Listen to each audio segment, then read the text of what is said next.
Welcome one and all to a community ranking of Cuphead and its DLC, The Delicious Last Course.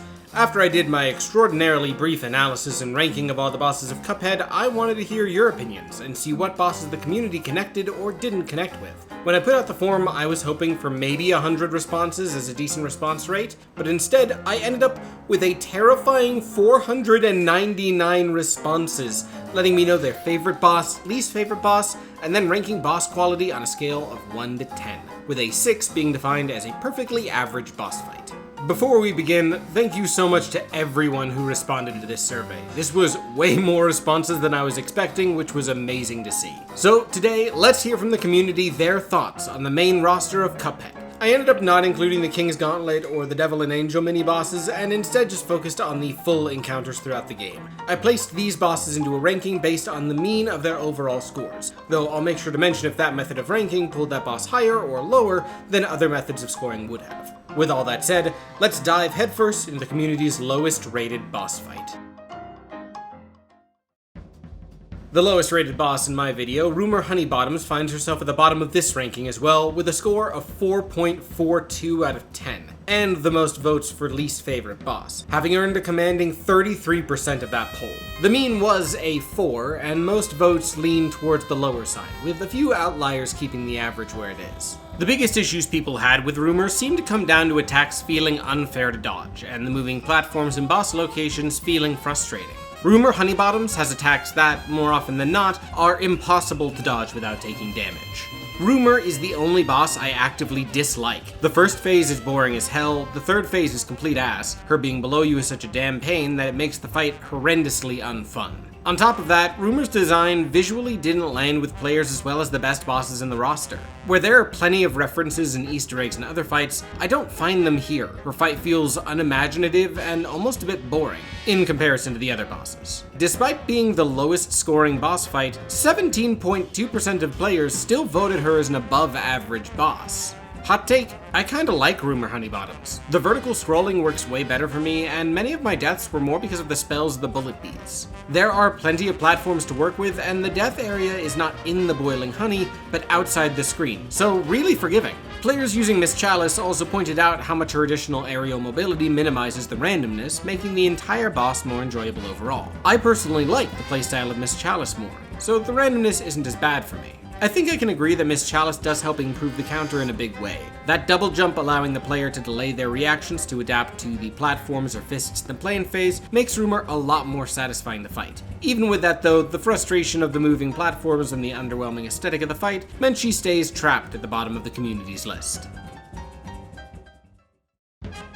Despite only getting the third most votes for least favorite, the 24th place on the list goes to Goopy Legrand with his average score of 5.24. Despite earning almost 11% of those least favorite votes, Goopy didn't score nearly as many harsh negative scores as Rumor, but inversely received almost no high-ranking votes. That reflects in somewhat of a sad way through the favorite boss vote, where Rumor still collected 2 favorite boss votes next to her 160 least favorite votes. Goopy didn't have a single voter list him as their favorite boss. This middle-of-the-road fight reflected in people's written opinions of the fight too. Despite scoring so low, there wasn't any hatred for Goopy within their comments. My least favorite fight probably goes to Goopy. Not his fault, that baggage comes with being an introductory boss who is just not as interesting as later encounters. Despite Goopy being my least favorite, he has an undeniable charm that placed him a little above average for me. Another commenter who enjoys Goopy explained, Cuphead's tutorial bosses are both great at what they do, but I find Goopy Legrand more engaging, simply because he always keeps you on your toes. You'll never see him jump the same way every time, which makes each full restart a satisfying boss, even if it only lasts 55 seconds. I had never thought of Goopy's increased randomness compared to the Root Pack's more linear tutorial as a benefit, but it does make him harder to abuse than the potato that opens the other tutorial. At least he got some points for charm.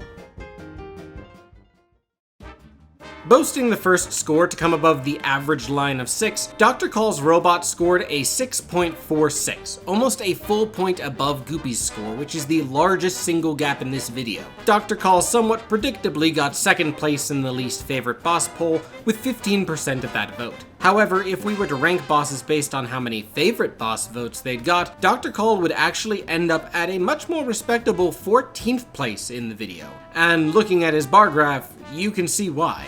Instead of a more standard array, which most of these boss responses fell into, Dr. Kahl had most of his votes fall between a 7 or an 8, but spikes back up with votes listing him as a 1 that brought his score down to where we see it today. And the comments all had the same pros and the same cons, with the only difference in score being the voters' patience with those later 2 phases.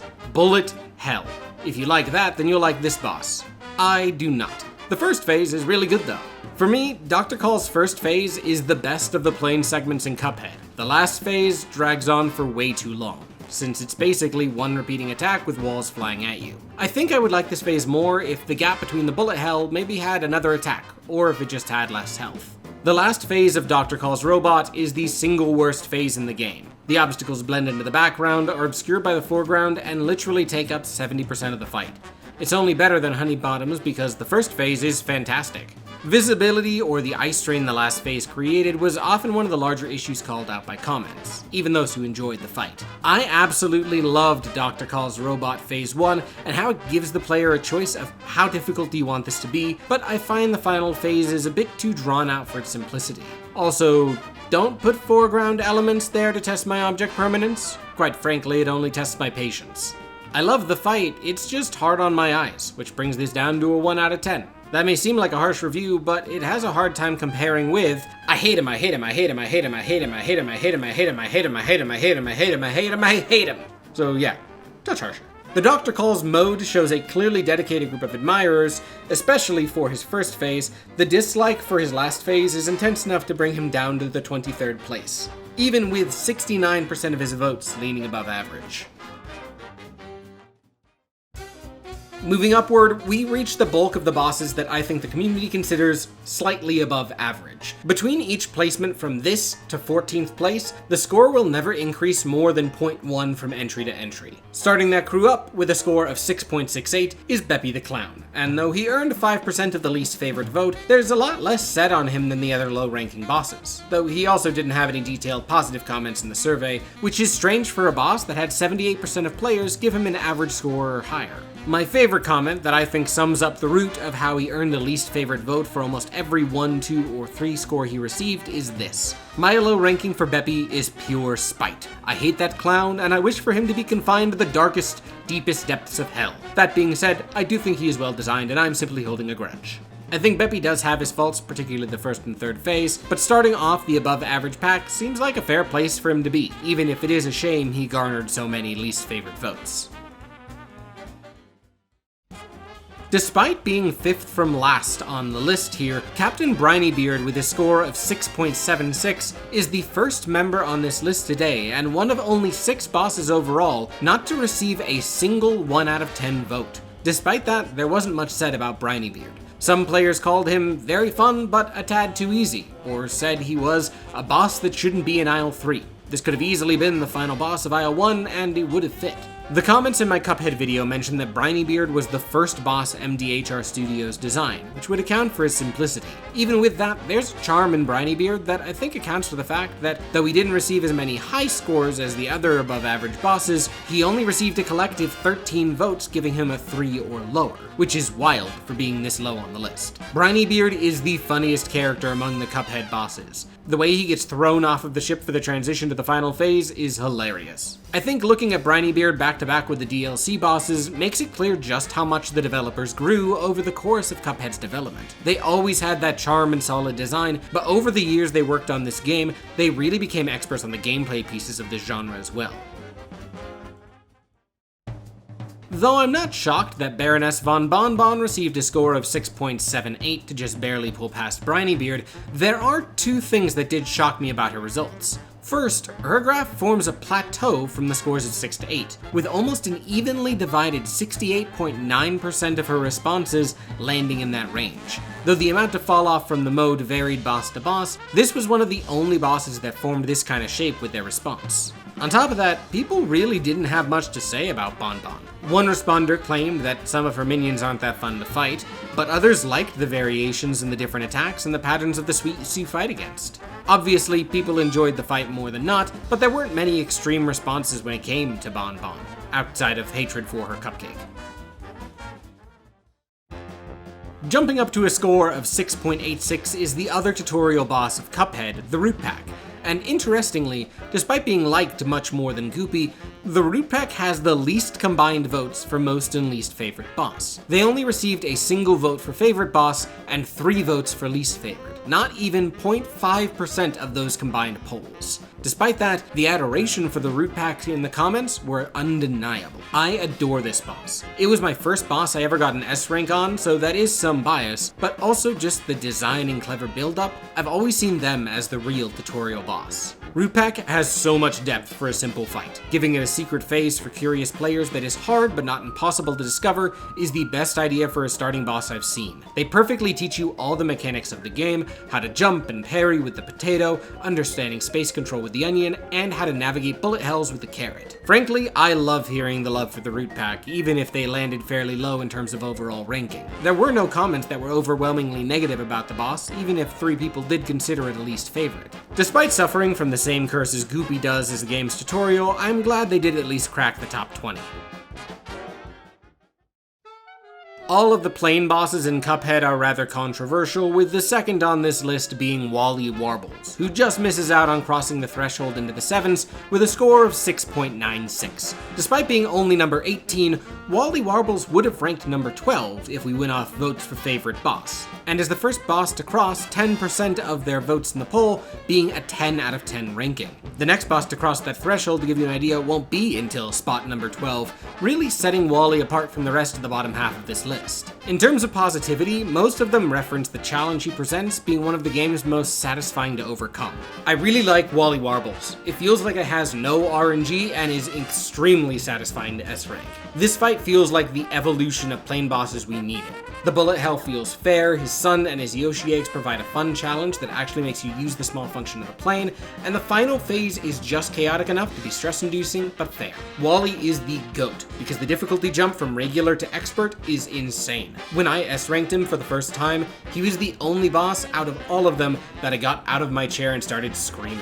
Outside of the challenge, there was a lot of adoration for theming and atmosphere. Stupid and funny, very fun personality and gameplay. But just as many comments that praised the atmosphere disagreed, with some saying, not as interesting theming compared to the other 2 plain fights before it, but is really fun to fight. When it came to Wally's largest detractors, the challenge he presented was often the universal constant. This boss took me so long to try and get an S rank that I straight up gave up the process, and that will make me forever despise him. Wally Warbles is the only other boss that was in significant contention for worst boss in the game. Wally Warbles is perfectly emblematic of my biggest problem with Cuphead's plain bosses, being how unviable they often make playing the multiplayer, because the game's multiplayer functionality automatically doubles every boss's health, which is fine for the normal bosses, but the plain bosses have so much health that their simple phases each absolutely drag. Add on to that Wally Warbles' last 2 phases often put the boss behind you, and you've got a miserable slog of a boss fight.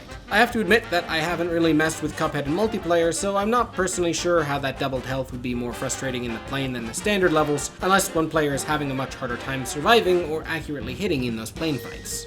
Though it pains me to see Wally Warbles so low, I'm still glad to be among his legion of fans. There are, after all, at least 50 of us.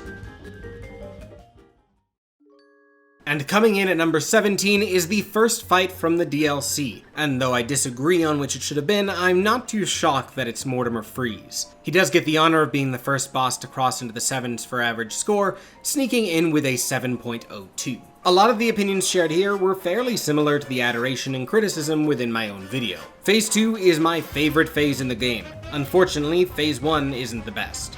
Mortimer genuinely has my heart with that giant snow golem phase. Meanwhile, the biggest argument against Mortimer was how that amazing Phase 2 was designed to work alongside Miss Chalice's moveset rather than the brothers. Mortimer Freeze is my least favorite, as on a first playthrough, I played as Cuphead only, and didn't use Miss Chalice until I beat the game on Expert. It felt like the only boss that wanted to force me to play as Miss Chalice in the whole DLC. You know how you said the second phase is absolutely perfect only if you're playing as Miss Chalice? Well, in multiplayer, guess how many players are able to play as Miss Chalice? That's a great point on the multiplayer, and one small minus of those bosses that feel more directly designed to interact with Miss Chalice is that only one player can really engage with a fight to its fullest in a multiplayer game, and I consider that somewhat of a failure of design. On top of that, Mortimer was another boss that players that go for S ranks were not a very big fan of. It's all doable, but trying to survive without getting hit can be frustrating. It doesn't help Bro starves you for parries, making me intentionally wait on certain phases until he gave me a pink object. I'd still call Mort one of my favorites in the game, even if he's very flawed. That phase 2 is just that good. Though it didn't hurt his placement that much, there was also a decent group that thinks Mortimer stands out from the other DLC fights. The idea of not really fitting on the island can be said for Mortimer also. Compared to the larger than base game scope the Delicious Last Course brings, he feels like a normal Cuphead boss. And if the community's average thought for a normal Cuphead boss is a 7 out of 10, that's still a pretty nice place to sit, even if he still ends up as the DLC's worst voted fight. Landing in the middle of the base game plane levels and increasing by barely another 0.02 score, Djimmi the Genie comes in 16th with a score of 7.04. And where Wally had a number of defenders, there's surprisingly less love for Djimmi. Djimmi is a boss I can see the good in, I just don't vibe with it. The biggest thing the fight was often called out for was the variation in challenge in that first phase. Oftentimes, I'd reset the fight if the first phase isn't one I can reliably dodge, so my process felt very RNG based. The transition of the Djimmi pillars I also found to be quite the pace killer. This was echoed again with, I really don't like resetting whenever Djimmi pulls out the cats. Interestingly, despite scoring so close to Mortimer, Djimmi received less negative votes and less high votes. He ended up winning out as the scores collected very much around the 5 to 8, rather than having more extreme opinions, which landed him squarely in the middle of the pack.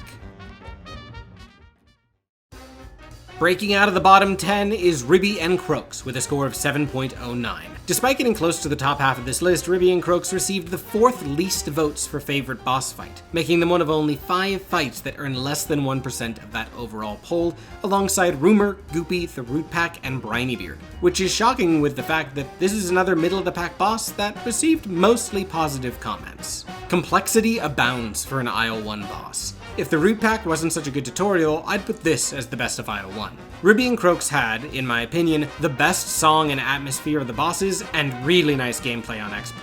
The only 2 types of negative comments either dislike the gambling theme taking some of the individualism from King Dice, or a dislike of the final phase, with comments like, Ribby and Croaks' final phase is both really cool and really unfun. As we reach the middle, we see more and more of the same disappearance of extremes and more votes landing in these central scores. Ribby and Croaks barely received half the 10 out of 10 votes of Djimmi, but received even less low scores than he did, which let them just pull ahead again. Though Glumstone beat out Mortimer for the lowest ranking DLC boss, my personal least favorite of the DLC roster didn't find himself too much higher with a score of 7.15. And sadly, there's a lot less adoration than there was for Mortimer, though there's also less extreme low votes. Glumstone isn't a bad boss, he's just annoying. I honestly hate fighting him even on regular. The first phase feels like complete RNG and leaves a terrible taste in my mouth. This is another case where it's technically a good fight, I just don't like it. It does feel just a bit too cheap in the first and especially the second phase. Getting close to the puppet feels like a coin toss on whether you will or won't get hit by something you can't see. With that said, there were extremes on both sides of the aisle. Glumstone the Giant was my first boss fight of the DLC, and it floored me. I knew we were in for a treat with every surprise he threw at me. Meanwhile, didn't give Glumstone Super Mega Ultra F tier, so your videos are incorrect, all of them. Neat. I was a bit surprised to see Glumstone's mode be an 8 out of 10, giving him the highest mode since Dr. Kahl's robot, but his scale is something amazing to behold, and the majority seems to enjoy him well enough as an introduction to Inkwell Isle 4. Just missing out on the top half of the list, Hilda Berg is our first score jump of more than 0.1 since Beppy the Clown, with an overall score of 7.29. Though she earned the same number of favorite, least favorite votes as Glumstone, 5 favorite and 10 least favorite votes, she is the second boss on this list to not receive a single vote of 1 out of 10, and is the only plain boss not to earn one of those votes, even if 2 plain bosses did have an overall higher score than she did. Though there aren't many comments for Hilda, most of the praise was focused as her being an introduction to plane combat as a whole. Considering how much some players universally dislike plane levels, that actually surprised me. I don't like plane bosses, so all of them got an inherently lower score. Hilda Berg, however, reaches back to neutral for being another great tutorial. I love the atmosphere of this fight, a good introduction to the airplane mode. And even those who weren't as big a fan of Hilda still weren't as fully negative as in some of the other plane fights. I think this fight would have been more interesting if each constellation was back to back. Having her between them does drag on the fight more than need be. The Tauros is also a boring phase. I understand it being a tutorial, but the Ha attack in phase 1 does that job already. I can agree the Tauros is overly simple and might not introduce enough complication to really ramp players into the plane levels properly, but it also goes away completely in expert mode. That said, let's finish our push towards the top 10. Fittingly, the top half of this list is also where the bosses have a major shift, as Sally Stageplay is the first boss on this list to receive more votes for favorite boss than least favorite, and everyone above her is the same way. With a respectable score of 7.41, the general consensus seems to be that gameplay is what landed her in the middle or bottom of the pack, particularly as one of the final challenges of the game, but that her theming and story are among the best of the best. And that comment was repeated a lot. Sally Stageplay is creative and the best. Great story, meh gameplay. Sally Stageplay would be ranked higher for her design, but her difficulty's too easy for where she's placed in the game. The story is neat, but the fight outside of that is kinda basic. The fact that the secret phase makes it harder is honestly awesome. I don't know how to rank this boss. The theme is so good. It's exquisitely executed, and the secret phase changes every phase, but man, the boss is mid. Every phase I look at mechanically, and nothing. It's an IL-2 boss. Love the theatrical aesthetic, also how the story changes after the first phase if you decided to kill her husband. Though I'm a little sad to not see her crack the top 10, if the aesthetic doesn't land, the boss just doesn't have much of a presence. I found Sally Stageplay to be far too easy, forgettable, and aesthetically unappealing. With the highest portion of 10 out of 10 votes so far, almost 11.7%, it seems like it does end up more loved than hated. And just missing out on the top 10 is Grim Matchstick, with a score of 7.48. And though I was expecting Grim to sit around this middle part of the list, there's not as much as I was expecting in terms of actual responses. His responses in the poll formed a very regular distribution around a mode of 8, and comments varied on their opinions and topics. Some discussed Grim as the gatekeeper to the more complicated bulk of the game. Grim Matchstick is the starting point, where the game feels like an actual challenge, where others levied criticism on his third phase. The boss having a projectile that forces the player to think about when and where they shoot isn't a bad idea in concept, it was just executed poorly. Some people didn't like the expert changes. Expert is easier, which is a little silly, and others liked his design. Three-headed dragon, can't hate that. Other than those comments, it was really an echo of people liking Grim's visual design, disliking one piece of his gameplay design, but then liking another piece of it that it balanced out. Despite the extremes Grim often sits in, this boss ended up with a surprisingly mellow discussion. I had more comments about how people overhated Grim than I did of any comments actually hating on Grim. If we were going off favorite votes, he would have just cracked the top 10 in 9th place, but going off average scores, he ends his run just short of that group. Starting off the top 10 with a pretty notable leap up to 7.75 is Cala Maria, who also serves as the first boss fight with a mode of 9 out of 10 on her responses. The top 10 bosses on this list collectively gathered 80% of the overall votes for favorite boss, but Cala Maria has the lowest ratio of favorite to least favorite votes among the positive bosses, earning 17 favorite and 13 least favorite votes. The main criticism she received that led to those negative votes, of course, was her petrification. Going for S rank was one of the most miserable things I've ever done in a game. The petrify mechanic just isn't fun. It's the exact opposite of Wally for me. Cala Maria's petrification is the worst thing ever. Her gaze attack is the one attack in the game that never sat well with me. The fact that it's practically unavoidable makes it so there are instances where as soon as you're frozen, you are hit by an eel projectile.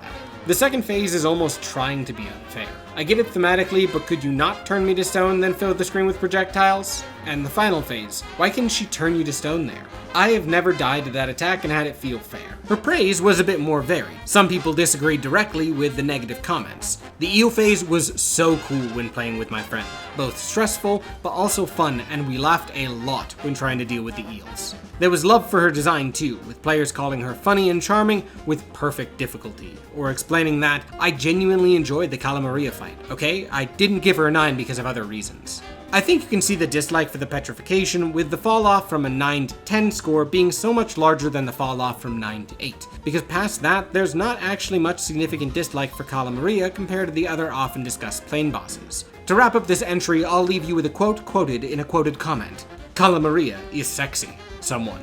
Response 110. Scoring just above Cala Maria with a 7.80 are the Howling Aces, and like with Cala Maria, the boss's success or failure was built around the player's experience with that last phase. I think these two quotes summarize the different schools of thought pretty well. Howling Aces is a fight that worked and just had a phase I couldn't stand, versus I like the Howling Aces mainly because of the last phase. Despite having a higher overall score and an identical 15.9% 10 out of 10 votes, the Howling Aces had a lower average mote of 7 versus Cala Maria's 8. But those who disliked the boss didn't rate the fight as low as those who disliked Cala's petrification did. I don't really like the turning phase, though it gets more manageable with physically turning your head. The Howling Aces are rated so low purely because of the last phase. When the screen flips, I can't adapt in time before it's flipped again. And even those who hated the last phase still found things they enjoyed in the fight. In my opinion, a good gimmick is one an entire fight is built around, the maneuverable plane, while a bad gimmick is used to disorient or confuse you, the screen movement. And the people who loved the fight really enjoyed the entire package the boss delivered. I think the boss that blew me away the most was the Howling Aces, with how they broke the expectations of how the arena works. As for the Howling Aces, I mean, come on. The uniqueness of the platform you have, the simple yet complicated phase that the tiny dogs contribute, and the secret boss is such a brilliant addition. And finally, the Howling Aces is my favorite boss in terms of presentation, detail, and puns, and deserves credit for making the world feel more connected through the addition of Canteen Hughes as your ally. It seems bigger gimmicks may have been a risk in boss design, since they do lead to more active dislike, but considering every major gimmick battle ranks in the top half of this list, it's telling how much players really enjoy when the game gets experimental, earning the Howling Aces their spot in the top 10. And with a huge leap up to a score of 8.13, we have Werner Werman in 8th place. Despite being 8th, Werner got the 6th most votes for favorite boss and only missed out on a tie for 5th place in that by a single vote. Looking at the scores, he's another boss with a plateau around the 8 to 10 score range, with only collective 2.8% of votes being less than a 5 out of 10. Like Sally, Werner's biggest draws were personality and charm. Werner Werman is the best boss because he just makes me smile. I just have a soft spot for this boss. Werner was my favorite boss because of how he mixes everyday life, a mouse in your house, with the absurdity of a war veteran rat. Also, Tom and Jerry nostalgia. Though Werner is usually agreed upon to be on the easier side, it didn't seem to lead to any negative comments in the same way the simpler design did with Sally. While fighting him isn't too much of a challenge, something about it just feels so satisfying. I adore all the visual gags and designs of his fight too. I can never get over that cat fake out. Werner Werman is a surprisingly easy boss, at least by IL3 standards, yet he's always so satisfying for me to come back to. At the end of the day, Cuphead's goal is to be fun to play, and though the challenge is a large piece of that for a majority of players, Werner taps into the aesthetic and charm that set Cuphead apart in an incredible way in its first trailers. As the final quote to leave this entry on, this boss tells a really funny and complete story, and has the perfect difficulty to be endlessly replayable in both single player and multiplayer, and has the single best Little Gremlin battle theme of all time. There were a few placements on the list that shocked me, but though the Devil being at number 7 with a score of 8.71 wasn't too surprising, what was surprising was how he performed for the most and least favorite votes. The Devil only received 8 favorite and 3 least favorite votes, the second least combined most least favorite votes, with only combined 1.1% of all votes. The only thing that beat them out there was the Root Pack. If this list were ranked on favorite boss votes, the Devil wouldn't have even cracked the top half of the list. And the comments reflect that. Not only is this another boss that received 0 out of 10 scores, but there's no major negativity. People enjoyed it, they just wanted a little bit more. There isn't a phase I don't like, or an attack I think is poorly designed. Loved the fight, missing an oomph to bring it as a whole menacing boss fight. The Devil always felt a bit underwhelming to me as a final fight, personally. Still a really great conclusion to the story, but not so much a great conclusion to the game. A lot of the things he was called out for was the fact that other bosses felt more intimidating or challenging overall, even if he wasn't unintimidating or wasn't easy. I really wanted to rank the Devil higher because I feel his fight is perfectly designed, but it's simply too easy. For a final boss, one that's supposed to be a send-off to a very hard game, it's disappointing. I don't know how a living salt shaker can be more intimidating than the Devil himself. When the Devil felt like a regular boss battle for me, Chef Saltbaker felt like the end of a journey. Final boss fights always have more of a reputation to live up to, and though the Devil is a great boss fight, a great final boss fight among a litany of other great fights can feel underwhelming. Never got a sense of accomplishment when I beat the Devil, especially with how impactful the King Dice fight was before it. I was expecting a bit more out of the final boss. The only thing I can take away from the fight is that even the Devil may cry. Hey, wait a minute.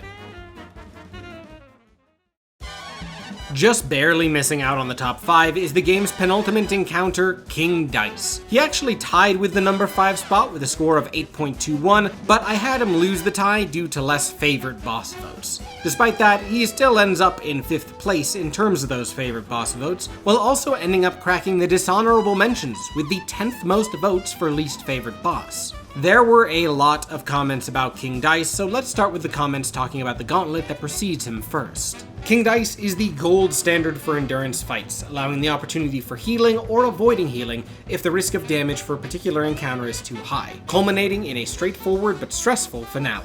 I love the structure of each mini-boss and how you can navigate the gauntlet any way you want to avoid challenges you dislike. It's challenging but fair, which is a hallmark of all the best fights in the game, and the theming, music, and style are all incredible. King Dice's mini-boss rush, the references to gambling and games of chance, and his overall design makes him the best non-DLC boss in Cuphead. King Dice gave me an unnecessary amount of hell with that damned dice, but I love what a fun concept it is. It's so unique, and I love the control you get over your own destiny. I just land on that fucking monkey every time I'm doing well. I do agree with that. Screw Mr. Chimes, 1 out of 10 mini-boss trapped in this gem. On the other hand, the gauntlet was also quoted as being the big thing that was ruining the fight for the players that disliked this battle. I don't like King Dice's amount of mini-phases. There's way too many, none of them being particularly fun or interesting enough to feel warranted. King Dice is given at least favorites simply because longer fights aren't really what I'm looking for when I play a game like Cuphead, and he kinda grinds the pace of the playthrough to a halt. I don't feel as if there's enough substance in the King Dice fight, even including his mini-bosses with some, Hoppus Pocus and Mr. Chimes, feeling unfair, and Mangosteen, Pure Roulette, Chips Bettigan, and Mr. Wheezy feeling too easy for the penultimate fight. I dislike the stupid monkey. That is why King Dice gets a 1. As a certified Mr. Chimes hater myself, I think that's a bit too brutal. Just don't land on the monkey. But outside of that one earlier response that enjoyed the straightforward tension of King Dice's last phase, that phase also wasn't a particularly loved part of the fight. I don't think any bit of the fight does him as the guy you see at the end of every island justice, especially his own phase of the fight. Bosses that are just gauntlets like this annoy me to no end, and King Dice as a boss is just, can you parry? Personally, I'd argue that's the point of the phase. By the time you reach King Dice's phase, it's just a test of a fundamental skill, rather than some new moveset to learn. King Dice's last phase genuinely doesn't work in multiplayer because of the parry screen freeze. I would have given him a 10, but that last phase really sours it. Despite this more varied spread of opinions, King Dice is still the first fight with a mode of 10, with almost 30.9% of the votes giving him that perfect score. He has a fairly linear decrease from there, with one spike at 4 out of 10. And I think a big piece of that is King Dice is just really freaking cool, but you all already knew that. King Dice gets a 10 because he's King Dice, and you don't disrespect the clearly, objectively best character in the game, at least by his own words. Probably. And, of course, King Dice hot. And breaking into the top 5 is the Phantom Express. And though they tied with King Dice in terms of score, they ended up with more favorite votes, with almost 8.5% of that poll giving them the 4th most votes. Despite that, they ended up with less 10 out of 10 votes, with only 26.6 giving them that top score, and much less of a direct linear decrease. It is, though, another one of those bosses that did not receive a single vote, giving it a 1 out of 10. Let's start with the most negative opinion on the Phantom Express and work our way up from there. It's a little less complex than I'd like, and the pumpkins I personally find more annoying than they need to be. And the second and third phase rely a bit too much on big attack that covers part of the screen. But the cart provides enough variance to be fun. Though some people clearly dislike them more, since they did garner some least favored votes, the rest of the comments were pretty universally positive. There is a huge adoration from the community with their music and theming. The moment I heard the opening to the Phantom Express theme, I knew I would love it. I love the Phantom Express's unique atmosphere and the differences of each enemy you face. It's not too complicated, has impeccable music, and it truly feels like you're progressing in the fight. The parryable platform is also a nice touch that keeps you on your toes without making it too challenging. I love the Phantom Express for one reason and one reason only. It's a train boss, and I am a fond enjoyer of trains. My number one spot is reserved for the Phantom Express. I like the design of the train, every monster you have to fight has his unique personality, and they are charming. And the locomotive is my favorite character in the game. I'm really happy to see my favorite boss from the base game score this high, only beaten by 3 DLC opponents and 1 other fight from the base game. And speaking of that next fight, with a score of 8.36, Cagney Carnation won the vote as best boss of the base game. But despite surpassing the Phantom Express by 0.15, they actually only ended up with the 7th most votes for favorite boss overall, and a mode of 9 within the ranking survey instead of 10. Despite having only 1 vote for least favorite boss in a strangely low mode, the high mean here comes from the fact that less than 10 people scored Cagney below a 6 out of 10. Out of 489 who voted on this specific boss, that's not even 2% voting for a below average score, which is nuts. Even with that, the comments were surprisingly sparse for our highest scoring boss of the base game. Cagney is specifically targeted at the regular difficulty. The expert difficulty kinda throws away everything good about this fight. I've never really cared much for Cagney. The low variance in his expert mode just never really appealed to me. I do agree that Cagney on expert can feel like a bit of a lottery wheel. You get through the first phase and beat the fight, or you end up dead.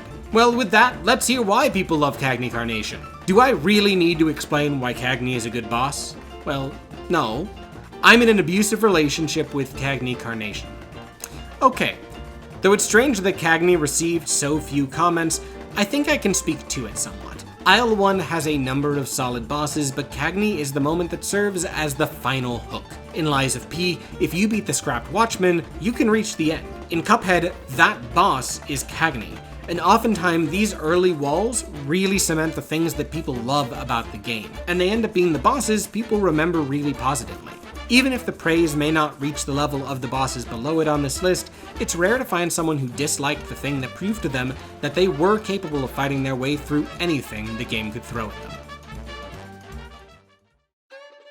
And from here on out, we've got the second half of the DLC, and the ranking based on scores also now matches the number of received votes for favorite boss. Earning 9.9% of the overall vote for favorite boss and getting a score of 8.41 is Esther Winchester. Though she's my favorite boss in the game, I was honestly kinda surprised to see her this high on the list. With about 2.2% of the least favorite vote, she would have just barely missed out on the dishonorable bottom 10 of the most disliked fights. I hate Esther. A fight with unclear, aggravating attacks, no through line, and a consistently high difficulty throughout the fight, where taking damage felt more random than actual random fights. It only gets a boost because of incredible animation that's even notable for Cuphead standards. The only good things about Esther are the snake oil attack and the second phase. This boss doesn't feel like it has any cohesive artistic direction. The horseflies in the first phase are the most infamous example in the game of an attack you can't see coming, and the background is entirely too busy and distracting. Even among those who enjoyed her more, she was still held back due to a dislike for plane fights. It's got complexity, it doesn't have cheap shots, but it loses a point for being a plane fight. Meanwhile, if the challenge of Esther clicked, there was a lot of adoration that matched mine, really loving the contagious energy she brought. Absolutely agree on Esther Winchester being the best fight in the game. Has a great atmosphere song and is very funny. Esther is the best one and will forever be the best one. The character animations for Chef Saltbaker and Esther Winchester were jaw-dropping, and tied first for being my favorite overall boss designs.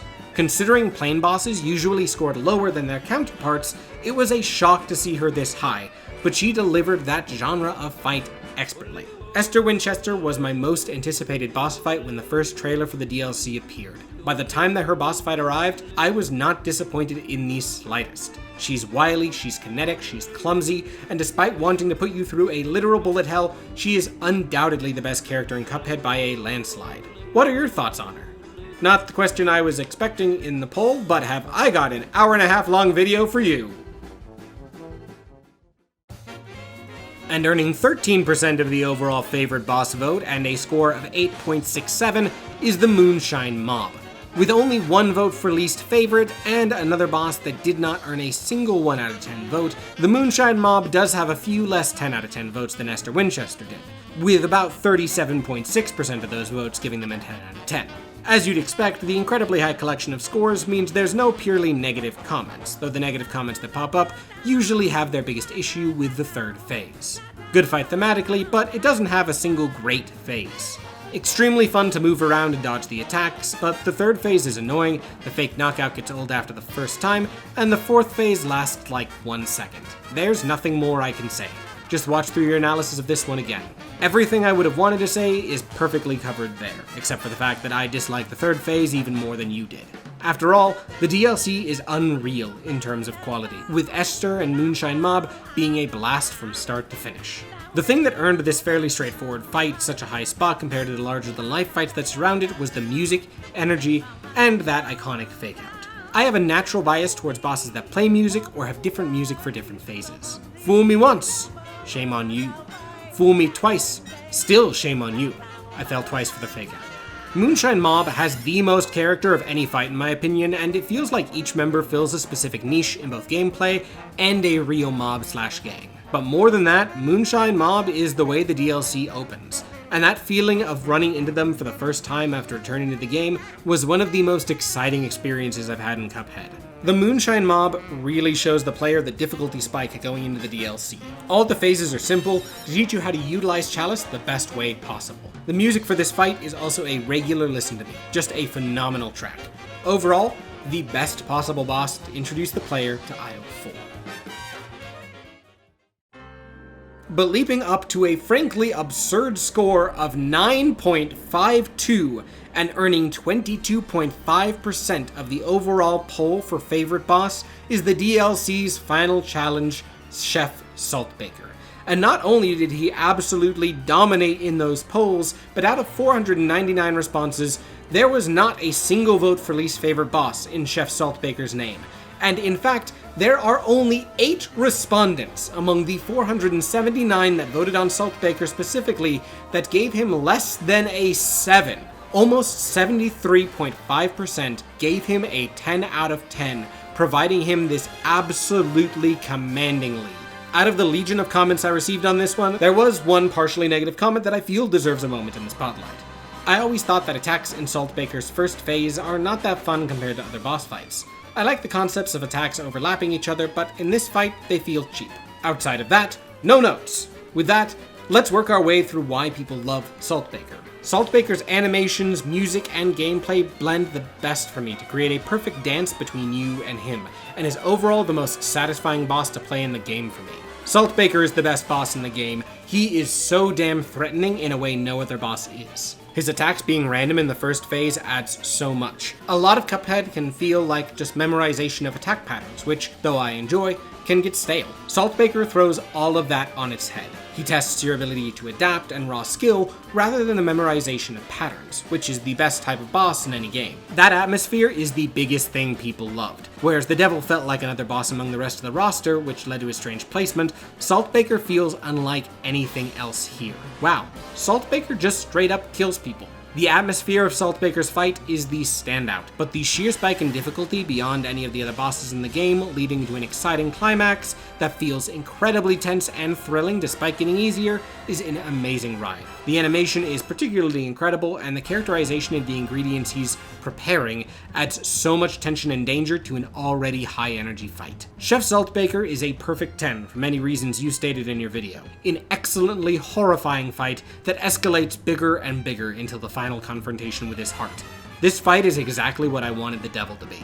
One of my favorite observations was how the third phase of Chef Saltbaker is a callback to Goopy Legrand. The fact that the very first and by far simplest boss in Cuphead is referenced in the final boss is so poetic, and puts a cherry on top of the already amazing boss fight that is Chef Saltbaker. And as one final comment that I really loved, when it comes to final bosses, Saltbaker's gotta be one of the best to do it. It has perfect pacing, personality that is unlike all other fights in the game, and sports by far my favorite OST, blending the jazzy goodness of the base game with some epic orchestra my soul's brain can't help but love. The boss roster of Cuphead varies from pretty good to great, but for me, this is the only boss that reaches complete excellency with no major flaws and has the highest highs this game has to offer.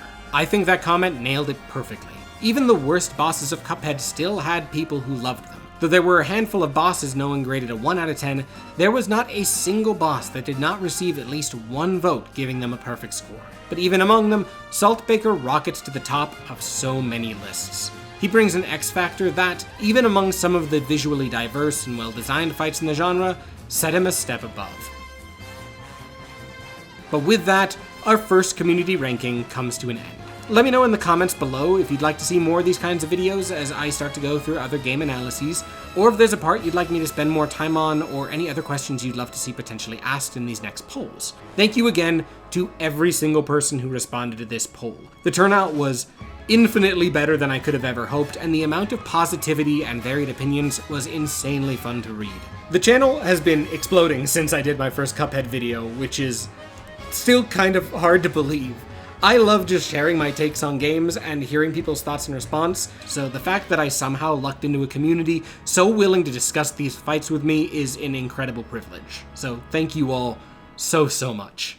With that, I'm gonna get back to work on that Lies of P analysis. It is looking like it is gonna be a doozy and potentially a two-parter, especially with that DLC roster added in to expand the roster even further. I'm really excited to share that video with you guys because Lies of P has been one of my favorite games in recent years, and I am still obsessing over the boss rematch feature. So, I'll see you all then. Chef Saltbaker is a perfect 10 for many reasons.